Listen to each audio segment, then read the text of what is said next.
Hello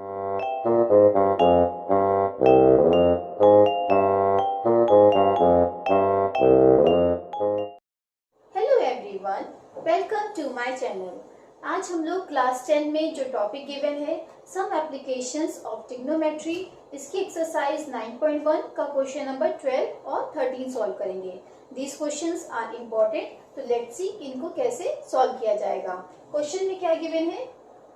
from the top of a 7 metre high building, यानी कि एक कोई बिल्डिंग है जिसकी हाइट क्या है, 7 मीटर की गिवन है। ये 7 मीटर की गिवन है। The angle of elevation of the top of a cable tower is 60 degree. Angle of elevation यानी कि ऊपर की साइड में देखने पे मिलता है, तो इट मीन जो केबल टावर है उसकी हाइट क्या होगी, इससे ज्यादा होगी, है ना। क्योंकि ये जब यहाँ से देखेगा तो यहाँ से एंगल ऑफ एलिवेशन अपवर्ड्स बनता है, तो केबल टावर की हाइट ज्यादा होगी। तो इट मीन्स यहाँ पे एंगल ऑफ एलिवेशन फॉर्म हो रहा है 60 डिग्री का। यहाँ से यहाँ तक की ये जो एंगल फॉर्म हो रहा है ये 60 डिग्री का एंगल है। And the angle of depression of its foot is 45 degree, यानी कि इसी पॉइंट से जो केबल टावर है इसके फुट पे एंगल ऑफ डिप्रेशन फॉर्म हो रहा है, यानी कि वो डाउनवर्ड बनता है। एंगल ऑफ डिप्रेशन कैसे बनता है, डाउनवर्ड बनता है। तो यानी कि यहाँ से यहाँ तक का फुट तक की बनेगा एंगल, तो इट मीन्स इस पॉइंट से इसके फुट को ज्वाइन करने पे बनेगा। तो ये एंगल क्या है, 45 डिग्री का फॉर्म हो रहा है। मीन्स ये वाला एंगल 45 डिग्री का है। ओके, तो हम क्या करते हैं, इसको ज्वाइन कर देते हैं।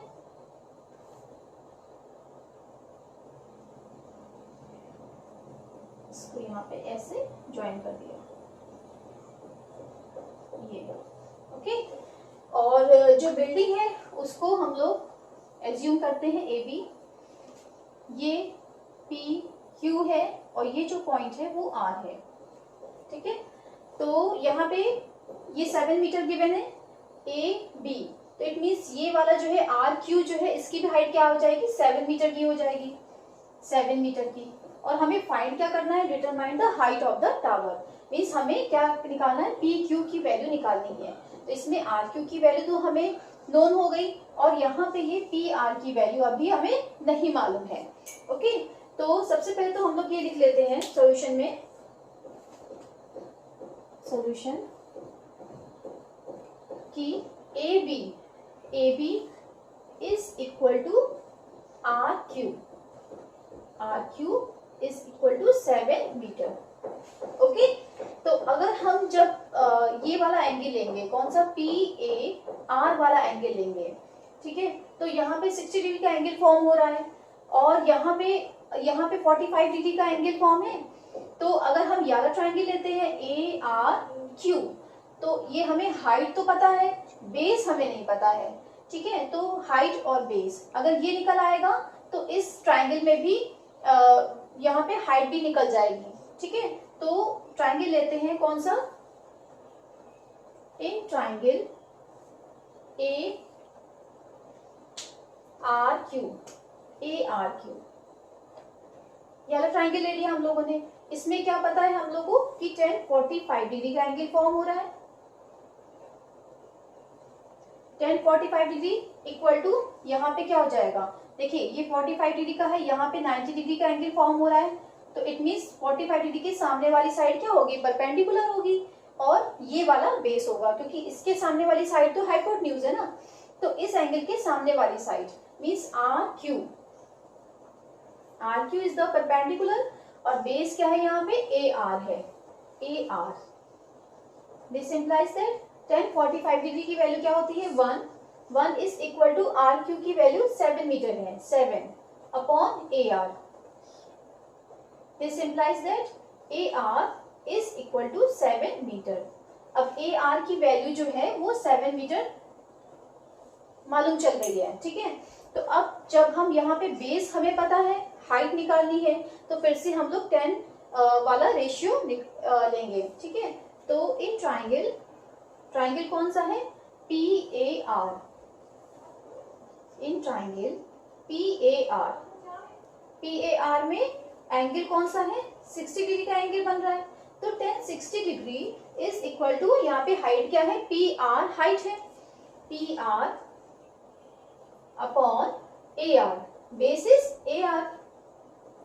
tan 60 डिग्री की वैल्यू क्या होती है, √3 is equal to, P R की वैल्यू हमें नहीं मालूम है तो इसको हम लोग एज इट इज लिख लेते हैं, और ए आर की वैल्यू 7 मीटर निकल आई है। तो दिस इम्प्लाइज दैट कि P R is equal to, ये 7 इधर मल्टीप्लीकेशन में चला जाएगा, 7√3 मीटर। ओके, तो अब देखिए यहाँ पे ये वाली वैल्यू पता है हम लोग को, आर क्यू क्या है, 7 मीटर है, और ये पी आर की वैल्यू भी निकल आई है 7√3 मीटर। तो हम लोग को क्या करना है, हाइट ऑफ द टावर निकालना है। तो यहाँ पे हाइट ऑफ द टावर क्या है, पी क्यू है। ठीक है, तो यहाँ पे लिख लेते हैं, the height of the tower, height of the tower is equal to P Q, और पी क्यू किसके इक्वल है, P R plus R Q. P R की वैल्यू क्या निकली थी, पी आर की वैल्यू 7√3 प्लस आर क्यू की वैल्यू 7 है। तो दिस इज इक्वल टू 7 क्या हो जाएगा, कॉमन हो जाएगा दोनों में से, 7 in the bracket √3 plus 1 metre. ये हो गई height of the tower. Okay, तो ये आंसर हो गया। तो आइए क्वेश्चन नंबर 13 देखते हैं। क्वेश्चन नंबर 13 में क्या गिवन है, as observe from the top of a 75 metre high lighthouse. तो एक लाइट हाउस गिवन है जिसकी हाइट क्या है, 75 मीटर गिवन है। ठीक है, फ्रॉम द सी लेवल, यानी कि एक सी लेवल है, इसके किनारे पे एक लाइट हाउस है। The angle of depression of two ships are 30 degree and 45 degree, यानी कि 2 शिप्स हैं यहाँ पे, एक सपोज यहाँ पे है और एक यहाँ पे है। तो जो एंगल ऑफ यहाँ पे क्या बन रहा है, एंगल ऑफ डिप्रेशन बन रहा है, यानी कि यहाँ पे जब इसके टॉप से देखा जाता है तो इस वाली शिप का टॉप से नीचे की साइड यहाँ पे बन रहा है 30 डिग्री का angle. This angle is of 30 degree. तो यानी कि यहाँ पे एक हॉरिजॉन्टल लेवल होगा, तो ये एंगल ऑफ डिप्रेशन है 30 डिग्री का, यहाँ पे फॉर्म हो रहा है। ओके, अब इसी तरीके से जो याला है, तो यहाँ पे बन रहा है एंगल डिग्री का, ये वाला एंगल बनेगा 45 डिग्री का। यहाँ पे एंगल कौन सा फॉर्म हो रहा है, 45 डिग्री का फॉर्म हो रहा है। ठीक है, तो ये एक हॉरिजॉन्टल लेवल है, और यहाँ पे इसकी जो है लाइट हाउस को मान लेते हैं पी क्यू, इसको पी क्यू मान लिया हमने, और इसको ए बी, ये 2 शेप्स हैं यहाँ पे, ये ए शेप है, ये यहाँ पे बी शेप है।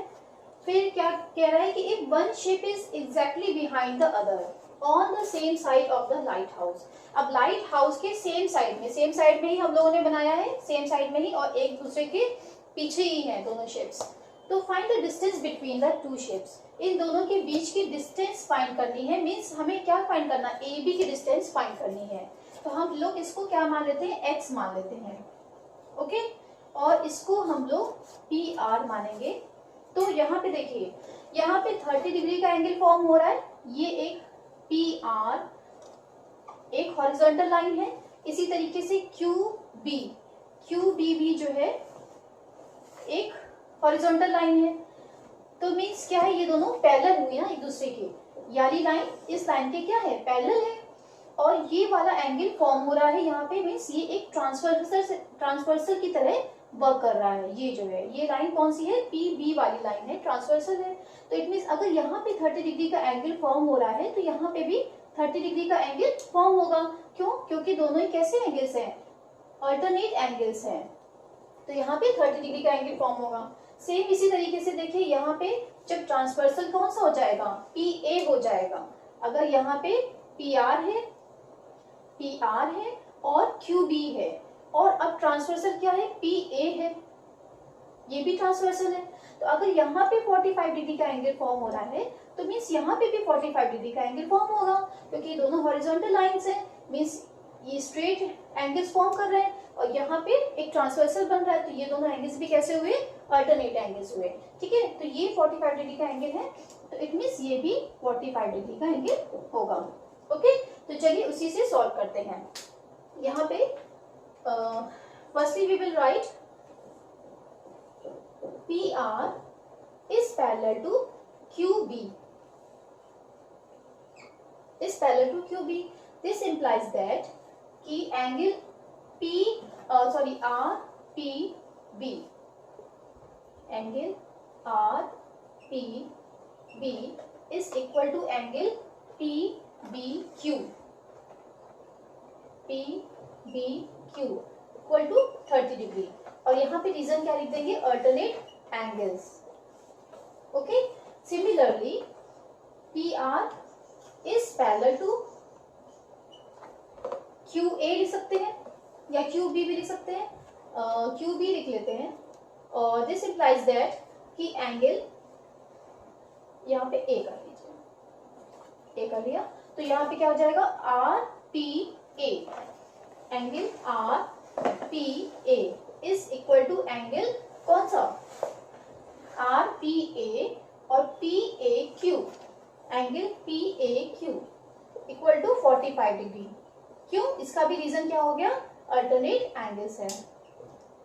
ओके, अब मान लेते हैं यहाँ पे जो एज्यूम किया है, let AB equal to x metre, AB की डिस्टेंस हम लोग x मीटर मान के चले हैं। तो अब ट्राइंगल ले लेते हैं, कौन सा, PBQ।